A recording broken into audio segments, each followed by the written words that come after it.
Hello everybody, welcome back to another video, and in this video I'm going to be showing you all of the gravity affected blocks in Minecraft 1.19. So if you like Minecraft videos like this one, then please make sure you leave a like and subscribe to the channel for more Minecraft videos like this one. And so right behind me and also in the thumbnail you will see all of the blocks I'll be covering in this video. Some of them might need a little bit more explaining, other ones are quite straightforward.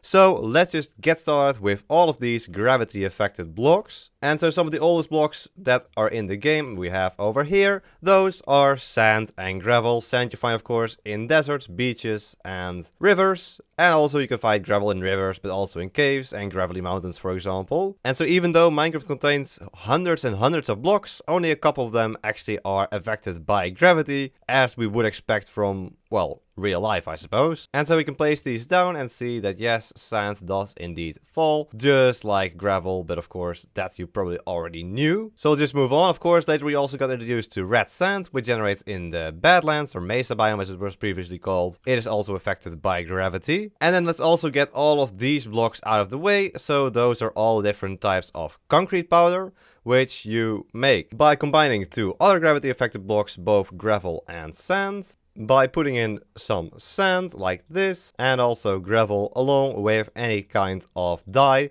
to get the 16 different types of concrete powder. And since concrete powder is made up of gravity affected blocks, it itself is also affected by gravity. All 16 different colors are affected by gravity. That's also red sand, not the concrete powder, but it looks very similar. And so something special happens when concrete powder hits water, because if it does, then it turns into normal concrete. And so we can see that here the bottom ones have turned into concrete. If you break those, then the ones above will turn into concrete from concrete powder. And that's one nice flag.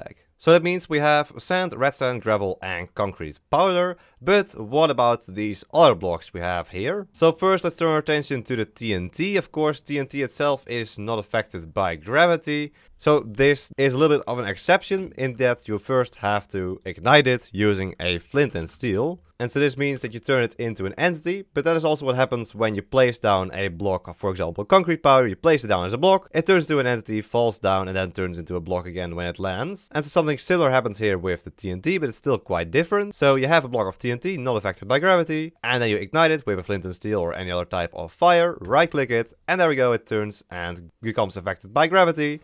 And then blows up at the bottom, of course. And so you might not say this is a gravity affected block, but I mean, I make the video, so I make the rules. Similarly, you could say that an armor stand is not a block, which I guess sort of, yes. I mean, you place it down as a block, you can mine it as a block. But of course, it's also an entity, like for example, the paintings and item frames. But still, it is affected by gravity, unlike paintings and item frames, because if you just place it down here, you can see it immediately falls down to the ground. Although you might be able to observe something strange, and that is that the armor stand actually falls faster than the concrete powder blocks, for example. So that is really weird. I'm not quite sure why that is, but for some reason armor stands fall faster than full blocks like sand and concrete powder. Maybe there's just a little bit more friction going on with the full blocks than with the armor stand. Alright, then just a couple blocks left. So first of all we have the three different types of anvils. So we have the normal anvil, the chipped anvil, and of course also the damaged anvil. All three work very similarly in that you can just place them down normally, like a normal block. But if there's air below the anvil, then it will immediately fall, just like sand, gravel, and all the other blocks we have here. And so you can see those are definitely affected by gravity and are used for many different types of mini games. And also, if an anvil lands on the ground, so let's say we place an anvil all the way up here, like this, a normal anvil, we'll see it falls down, and when it gets to the bottom, it becomes a chipped anvil.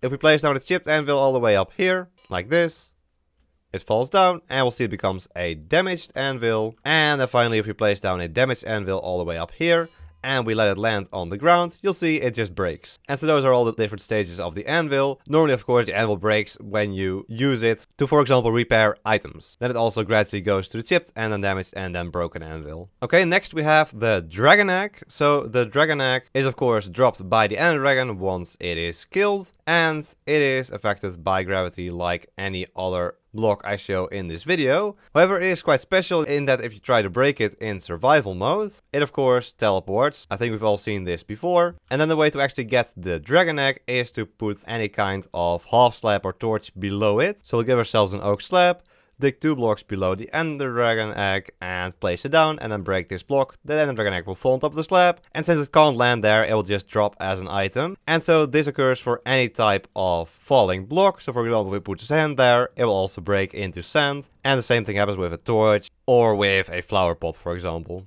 Alright, and then there's just one block left in this selection, and that is a special one.